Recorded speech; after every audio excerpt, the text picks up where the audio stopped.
Let's just dive right in, all right? We're actually skipping our usual agenda for this explainer because, honestly, the sheer tension of what we're about to cover just demands that we jump straight into the heart-pounding final moments.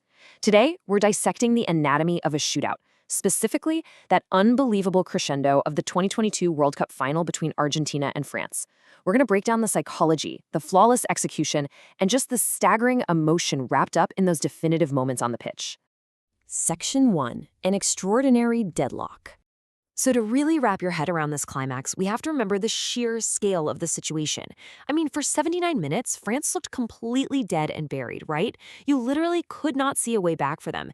And then out of nowhere, everything flips, giving us this staggering scoreline, 3-3. Think about that. After 120 minutes of what experts and fans pretty much agree is arguably the greatest football match ever played, this sprawling, chaotic epic of athletic endurance, it all comes to a complete sudden standstill.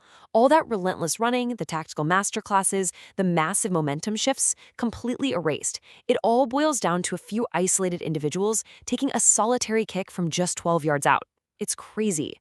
Section 2, the Kings strike first. Now, in a shootout, you absolutely want to get that first blow in if you can. And it's endlessly fascinating to look at the contrasting approaches of the two superstars stepping up to shoulder that unimaginable pressure. On one side, we've got Kylian Mbappe. Now, remember, the last big French penalty shootout was at the Euros, and they lost because Mbappe failed to convert. But here, he goes for raw, unadulterated power. He steps up and absolutely rattles it in. He hits it so hard that even though the keeper guesses the right way and actually gets a touch on it, there is just no stopping it. Then, on the other side, you have Lionel Messi. He went first in the Copa America semifinal against Colombia, and he steps up first again here. But contrast Mbappe's sheer force with Messi's unbelievable, immaculate poise. Right in the middle of absolute chaos, he just smoothly, calmly rolls it. Section 3, Master of Mind Games.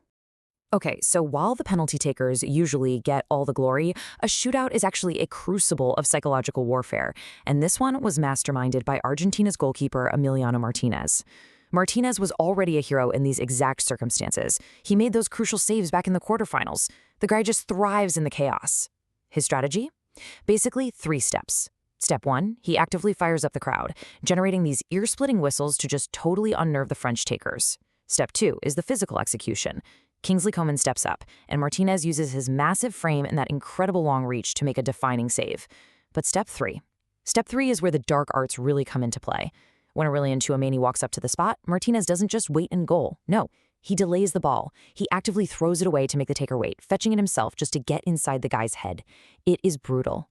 Not a nail left to be chewed. I love that quote because it perfectly captures the agonizing, suffocating tension inside that stadium at that very second.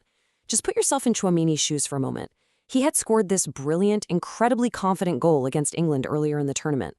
But here, he's been completely psyched out by Martinez's antics. He doesn't look entirely confident waiting for that ball.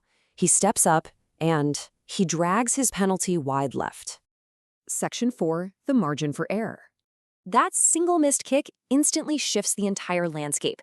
We move from this battle of psychology to a collapsing, brutal mathematical reality for the French team. Track this timeline with me to see exactly how fast things unravel. Kick 1, Mbappe scores. They're level. Kick 2, Coman is saved by Martinez's massive reach. Kick 3, Tchouameni drags it wide. So by the time we get to kick 4, even though Rondel Kolomuani steps up with absolutely nowhere to hide and just puts his foot through it to score, the damage is already done. You can see how this sequence literally forces France into a corner. Their margin for error has rapidly, violently collapsed to absolute zero. So the really crucial point here is how Argentina's supporting cast responds to this massive opening.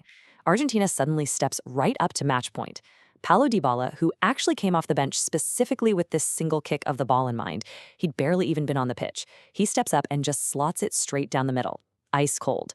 Leandro Paredes follows up, also staying ice cold. They don't miss, they put their shots away, bringing Argentina right to the very cusp of ultimate victory. Section 5, shaking hands with paradise.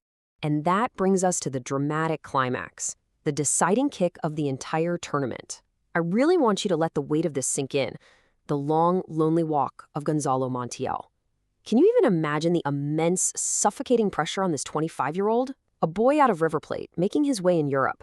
He didn't even start this game, but as he takes that walk from the center circle, He knows he holds the power to finish it all. He steps up to deliver the final blow that would ensure South America finally prevails. And he scores. And just like that, the number 36 flashes across the history books. Montiel's successful kick ends a massive 36-year wait for Argentina.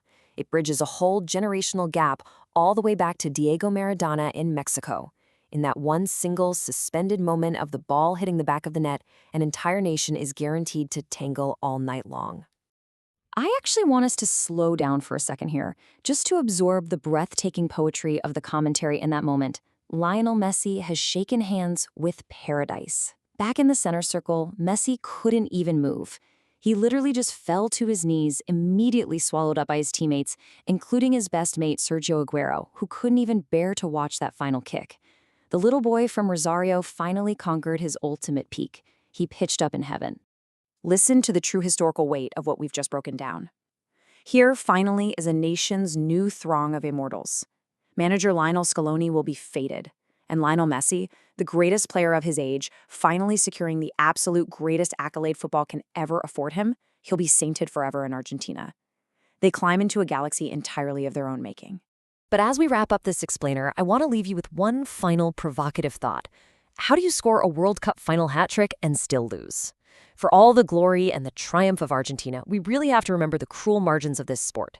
Kylian Mbappe delivered a tragic but utterly brilliant performance, scoring 3 goals in the biggest match on earth, converting a shootout penalty with massive force, and he still walked away defeated. Destiny dictated one winner, but the anatomy of this shootout leaves us marveling at both sides. Thanks so much for joining me today. I really hope this gave you a whole new perspective on those legendary final kicks. See you next time.